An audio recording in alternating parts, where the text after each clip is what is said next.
Hi guys, welcome back to my channel. It's been a long time coming. I don't think I've made a video in almost 2 years. I was gonna leave it till the new year and do my new year resolution to start filming again, but hey, let's strike while the iron is hot. I was meant to be at work tonight, but I got canceled, so I thought, I'm dressed, what the hell, let's just use the time. So we'll get right back into it. I did actually write some notes. Usually I follow my notes and then I don't bother. I just talk off the top of my head. It's best for me. I did go back to my last video to see what we were talking about, and I was discussing the difference between UK nursing and American nursing. And the reason I did that is because quite a few of my subscribers have been telling me about the lack of confidence, thinking that they're not good enough to work in the US based on what they see and their training. And as I've said, our training in England is much better, more hands-on. The only difference in their training here is that everything is grouped together. They do adult, you have to deliver babies, because then you can work with peds, and then you do a mental health perspective. But when it comes to it, unless you come over to work in the mental health field or you come over to work in pediatrics, which they rarely recruit for, you work as an adult nurse and your specialized training occur in the area that you work in. So if you came and you decide that you wanted to work with peds, you'd get training in that area. But across the board, generally, nursing is the same. The only issue you may have a problem with is the computer system. When I left England, we had just started moving over to using online. We started using Cerna. Here we use Epic. It's Cerna on steroids. Epic involves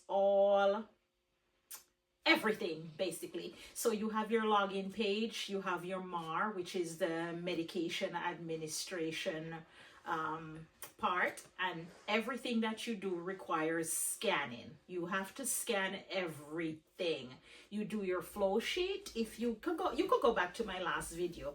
You open your flow sheet, and your flow sheet gives you a top to bottom assessment of your patient.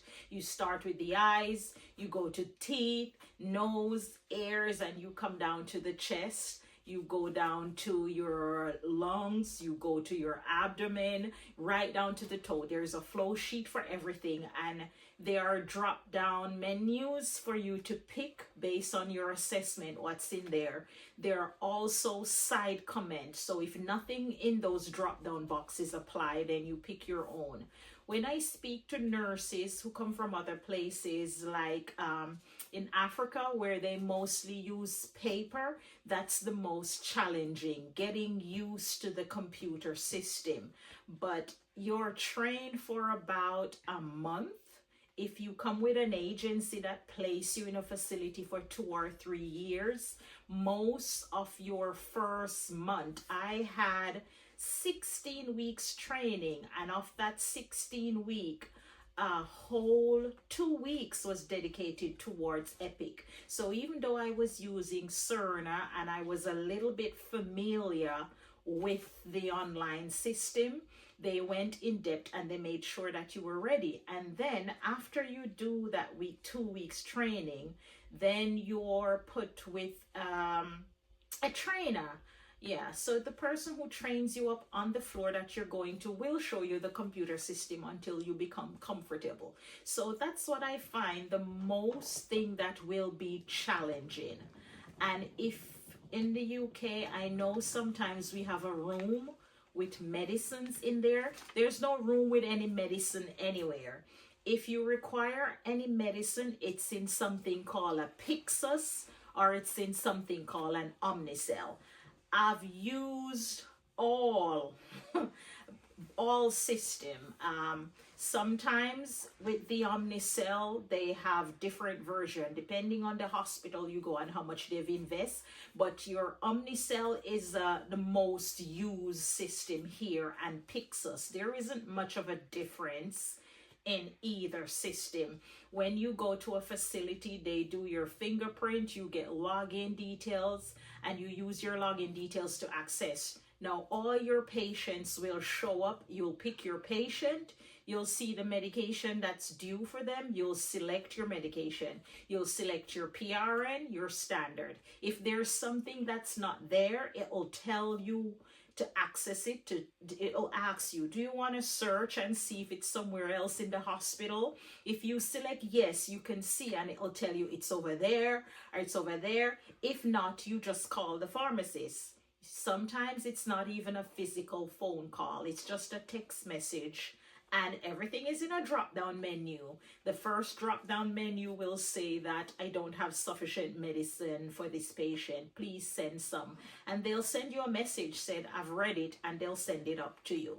So it's kind of getting used to a system as opposed to your skills. So don't be deterred and think that you're not capable of nursing here. Your training's good. You're a good nurse, especially if you've worked for at least 2 years. And that's why the agency suggests that you have at least 2 years experience.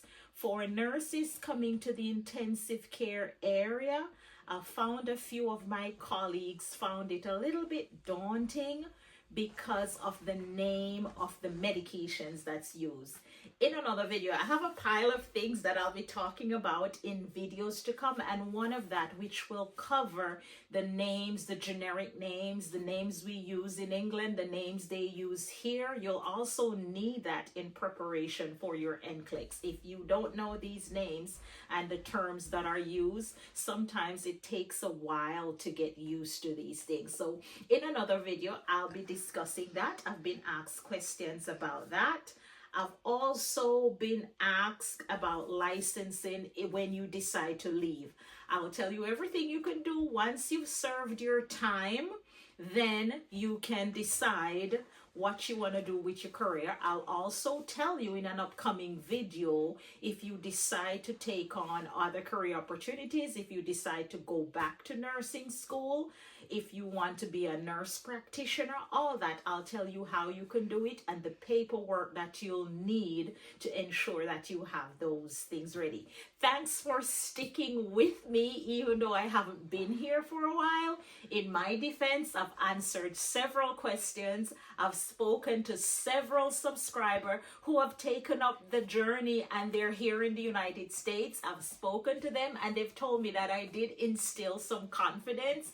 I feel good that I can help somebody on their journey to move forward in their nursing life in the United States. So stay tuned for more information, and thank you for bearing with me. Like, share, and subscribe, and I'll see you in the next video. I promise it won't be long.